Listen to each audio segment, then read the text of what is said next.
નમસ્કાર દર્શક મિત્રો, હું છું રૂપલ વણીચિયા. સંપૂર્ણ ન્યૂઝમાં આપનું સ્વાગત છે. બનાસકાંઠા જિલ્લા પંચાયતની પ્રથમ સામાન્ય બેઠક આજે પાલનપુર ખાતે યોજાઈ હતી. બેઠકમાં વસંતભાઈ પુરોહિતે જિલ્લા પંચાયતના પ્રમુખ તરીકે અને બબીબેન ચૌધરીને ઉપપ્રમુખ તરીકે વરણી કરવામાં આવી હતી. જિલ્લા કલેક્ટર અને અધ્યક્ષીય અધિકારી મિહિર પટેલના અધ્યક્ષસ્થાને યોજાયેલી બેઠકમાં પ્રમુખ અને ઉપપ્રમુખ પદ માટેની વરણી પ્રક્રિયા હાથ ધરવામાં આવી હતી. પ્રમુખ પદ માટે ચૂંટાયેલા સભ્યોએ હાથ ઊંચા કરી સમર્થન વ્યક્ત કર્યું હતું, જેમાં વસંતભાઈ પુરોહિતને સૌથી વધુ ટેકો મળતા તેમની વરણી કરવામાં આવી હતી.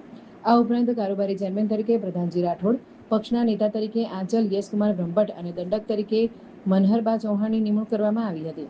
આ પ્રસંગે જિલ્લા કલેક્ટર મિહિર પટેલ તથા જિલ્લા વિકાસ અધિકારી એમ.જે. દવે દ્વારા નવનિયુક્ત પદાધિકારીઓ અને સભ્યોને શુભેચ્છાઓ પાઠવવામાં આવી હતી. બેઠકમાં જિલ્લા વિકાસ અધિકારી એમ.જે. દવે સહિત જિલ્લા પંચાયતના ચૂંટાયેલા સભ્યો મોટી સંખ્યામાં ઉપસ્થિત રહ્યા હતા. આદરણીય ભૂપેન્દ્રભાઈ, આદરણીય વિશ્વકર્માજી, આદરણીય રત્નાકરજી, મહામંત્રી શ્રી અજયભાઈ, અહીંયાના પ્રભારી શ્રી ધવલભાઈ, કીર્તિસિંહ બાપુ અને તમામ ભારતીય જનતા પાર્ટીના કાર્યકર્તાએ આ વખતે જે પ્રમાણે અગાઉથી મજૂરી કરી અને એ પ્રમાણે એમનો સંદેશ પ્રમાણે અહીંયા ભારતીય જનતા પાર્ટીએ અહીંયા 2/3 બહુમતીથી જિલ્લા પંચાયત જીતી છે. અને એના પછી આ બધાએ કાર્યકર્તા તરીકે જ મારી વરણી કરી છે.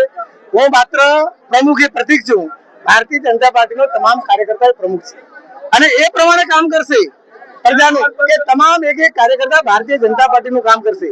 અહીંયા કેન્દ્ર સરકાર હોય, રાજ્ય સરકાર હોય, એની કોઈ પણ યોજના હોય, પાણીની હોય, આરોગ્યની હોય અને શિક્ષણની હોય, કોઈ પણ યોજના પ્રજા સુધી પહોંચે તેના માટેના ભારતીય જનતા પાર્ટીના કાર્યકર્તા સુધીની અહીંયા ભારતીય જનતા પાર્ટીના અહીંયાની ટીમ, તમામ લોકો, કાર્યકર્તાઓ તમામ રીતે કામ કરી અને તમામ યોજના તમામ જન સુધી પહોંચાડશે અને ભારતીય જનતા પાર્ટીનો સંદેશો તમામ સુધી માન્ય નરેન્દ્રભાઈના વિકાસના કામો તમામ સુધી લઈ અને પ્રજા સુધી પહોંચાડશે એમ કોઈ મત નથી.